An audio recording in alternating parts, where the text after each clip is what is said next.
Okay, nundi munsi nandi mahirwe byose byacyashoboka mu buzima. Cyo gishimishe no kuba uriho umeze neza nta kibazo kimwe ufite. Nawe kandi ufite ibibazo nkubwire ngo ntiwihebe kugera kure siko gupfa. Twagarutse muri gahunda yacu y'amakuru n'amakuru yacu ya kabiri yo kuri uyu munsi. Ni nkutuzaniye ni breaking news. Muri Kongo ibintu bikomeje guhinduka umunsi ku wundi. Mu byukuri intambara yafashe indi ntera ahitwa Lubero. M23 cyangwa se AFC M23 bafashe imidugudu yitwa Katundu na Musenda. Ubu ngubu gahunda hari nimwe bashaka kwerekeza hitwa Ibeni. Urumva ko gahunda zo kugira Kinshasa zo urugendo rwatangiye. Ephraim ngira ngo tugiye kubana muri kiganiro turebere hamwe byanye n'iyi nkuru asigaye tunakora ubusesenguzi bwacu nkuko bisanzwe. Ya niko bimeze rero umuri kumwe nanjye Etienne Besa na mugenzi wanjye Ephraim Musabwa nkuko bisanzwe. Turafata akaruhuko gato katarambiranye asigaye tuze twinjira mu nkuru yacu nyirizina.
Okay, reka nkwiyegereze nk'ikaze muri gahunda yacu y'amakuru n'amakuru yacu ya kabiri yo kuri uyu munsi.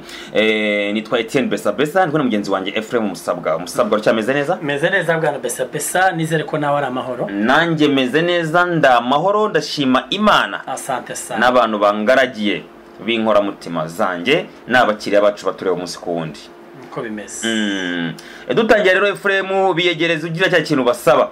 Rero abavandimwe nta bindi byinshi icyo dora tubabwira no kudukorera subscribe, comment, share ndetse na like kugira ngo tugire umuryango munini ushoboka wo kugira ngo tujye tubagezaho amakuru mu byukuri mu yakurikirane muri benshi cyane.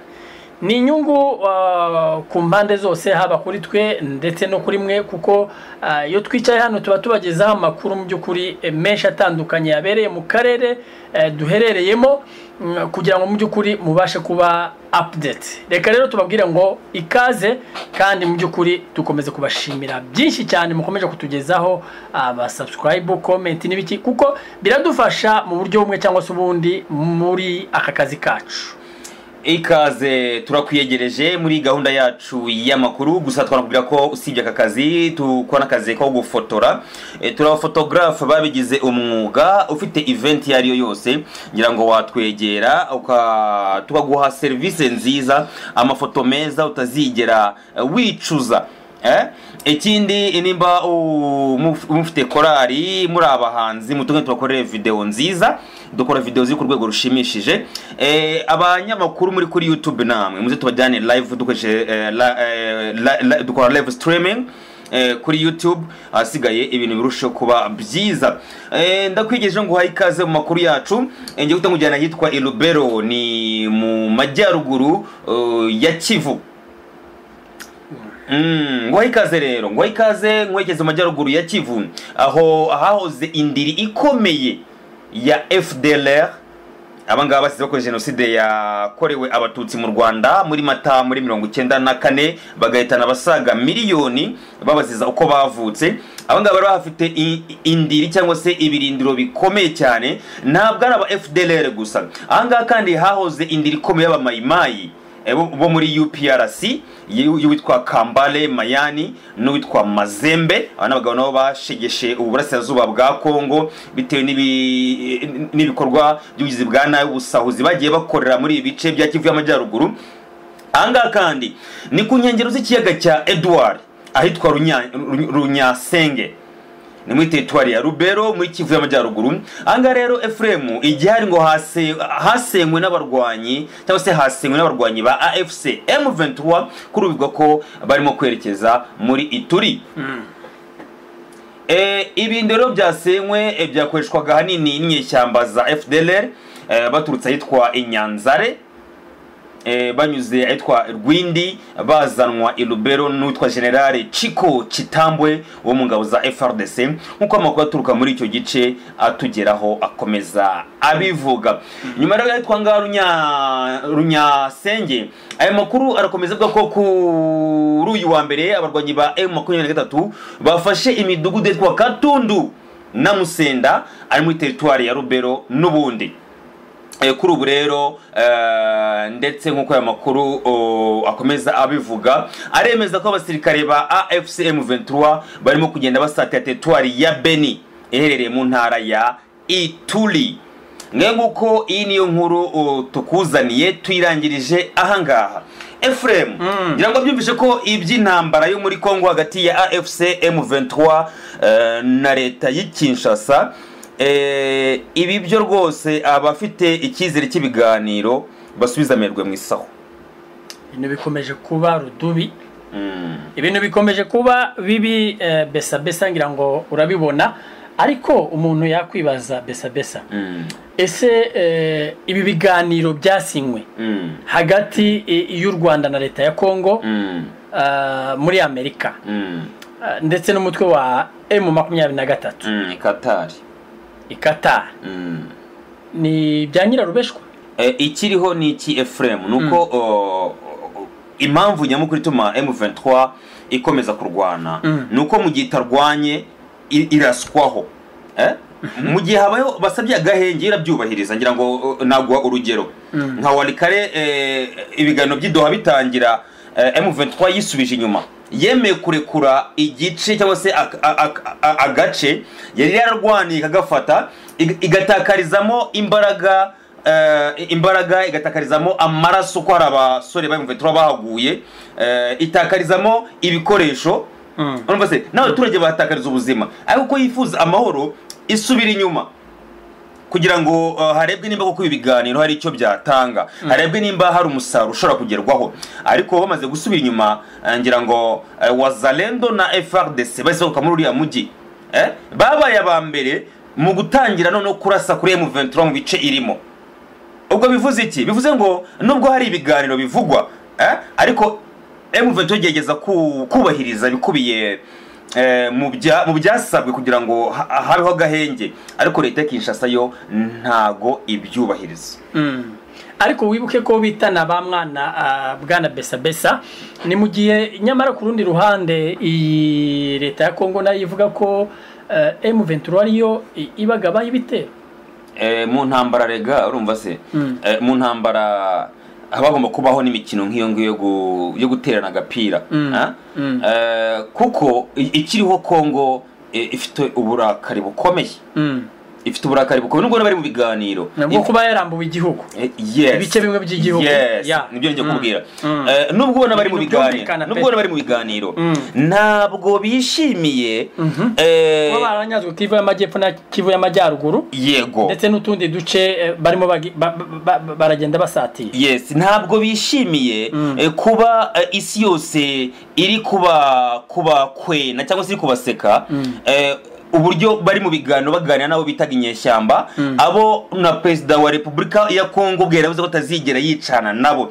bitewe nuko atari abantu bari ku rwego rumwe nawe. Murabyumva ibiganiro kuba biriho yego biriho kandi n'ibihugu by'ibituranyi byagagaje ubushake no kugira uruhare kugira ngo amahoro agaruke muri Sezobwa bwa Repubulika ya Demokarasi ya Kongo, ariko ikibazo gishingiye kuri Repubulika ya Demokarasi ya Kongo yo ubwayo ntago irazwi ishinga ibyo biganiro kuko twumva kenshi cyane ko iri gutumiza intwaro zo kuza kurwana, iri gutumiza amadrone kabuhariwe, iri kwifashisha ibisirikare bya kinyamwuga biza guhugura igisirikare cyabo kugira ngo ese wa mugani amadrone yahize bashobora ko batari babona amafaranga yo kuyatumiza kandi numva ko bafite za zahabu bagiye no kugabiraho Amerika amadepo y'amazahabu n'ibiki bagiye kugabiraho Amerika wa mugani wabo. Ikiriho rero Ephraim nuko iyi ntambara iracyari mbisi mu mboni zanjye, mboni iyi ntambara ikiri mbisi, nanabishingiye ku magambo yaruka gutangazwa na Corneille Nangaa, uyu ni umuhuzabikorwa wa AFC M23, niwe boss uriya mugabo ikinyamakuru kijyanye na Telegraph cyo mu Bwongereza ejobundi hari amagambo yavuze yajyanije na Perezida Tshisekedi nka Yona. Yaravuze ngo Perezida Tshisekedi ngo ni Yona wa Kongo. Ni ukuvuga ngo mu yandi magambo Yona urabizi ko yari mu nyanja, inyanja iterwa umuraba n'ibibazo bya Yona.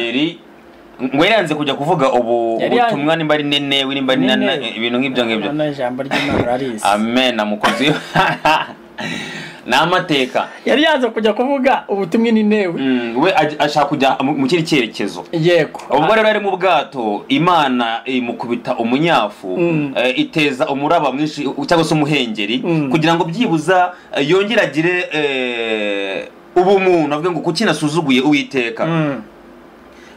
Ariko icyaje kubaho cyo nuko ngo we ubwe niwe wabwiye abantu nimugire ikibazo cy'umuhengeri ikibutera ndakizi. Aza avuga ko ari we nyirabayazana na nyuma ko bamutaye mu mazi umuhengeri warakomeje arangije oya bamaze kumuta mu mazi umuhengeri warazimye da warazimye ariko ngo bamujwe mu mazi basanga barene yasamye umunwa iramumira bunguri. Arangije atakambira Uwiteka ari mu nda ya barene amako bibirananye nyizira. Ahangaha Nangaa yagaragazaga ko mu by'ukuri mu gihe cyose Tshisekedi ataravunwa ku butegetsi n'ubundi abanyekongo bakiri muri iyo nyanja irimo umuhengeri n'ubundi bashobora gupfa bakabura ubuzima. Avuga ko ibintu ari bibiri Tshisekedi yagomba gukurwaho. Oya yavuze ko agomba kwegura akagenda we agende. Yaravuze ko agende yegure cyangwa nategura yemere guhangana na M23 bamuraseho kugeza bamweguje igihe azavira ku butegetsi ngo nibwo bazahagarika intambara. Ibiro bisanisha n'izi ntambara zitari guhagara Ephraim. Bamwe uyu munsi bari mu biganiro by'amahoro bateze indege kuri misiyo z'ibihugu byabo, bari mu mahoteli akomakomeye kuri misiyo z'ibihugu byabo, bagiye kuganira ku ngingo y'umutekano muke uri mu burasirazuba bwa Repubulika ya Demokarasi ya Kongo. Abandi basigaye barasana. Mu by'ukuri ibiganiro usanga cyangwa se uretse kuvuga ngo usanga unabirebye ubona nta musaruro bwana besa kuko ndibaza ko nta cyahagaze mu by'ukuri. Niba tubona ko ibiganiro birimbanyije umunsi ku wundi ariko nanone uko birimbanije ibinyamakuru n'inkuru ibinyamakuru mpuzamahanga ibikorera kuri za murandasi ugakomeza kubona mu by'ukuri amakuru acicikana avuga ko aha n'aha barwanye mu by'ukuri nta kigaragaza ko aya masezerano afite agaciro ku mpande zombi, haba kuri M23 ndetse haba no kuri leta ya Kongo kuko bose bararwana. Nta bavuga ko bahagaritse imirwano.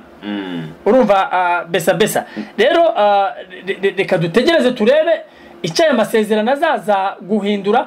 Ariko ngewe mu maso yanjye cyangwa se mu mafikiriyo yanjye mu bitekerezo byanjye ndabona ndagifite ndabona mu by'ukuri aho ibintu biri kugana ari uko intambara izakomeza kuba intambara kugeza koko Kirombo avuye ku butegetsi. Se baracyavuga ubutegetsi cyangwa n'ubuyobozi ubereye abaturage.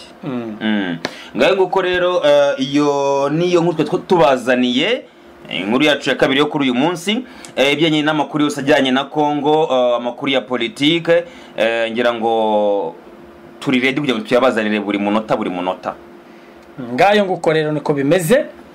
Reka dukomeze dusabe nawe utari wakora subscribe comment mu by'ukuri komerezaho kugira ngo dukomeze kubana nawe umunsi ku wundi. Bana natwe mu biganiro byacu bya buri munsi, bana natwe umunota ku munota mu gihe twuzaniye breaking news muraba agaciro gakomeye cyane twacyari kumwe kuri uyu munsi ntimujye kure yacu muhorane natwe. Shalom. Shalom.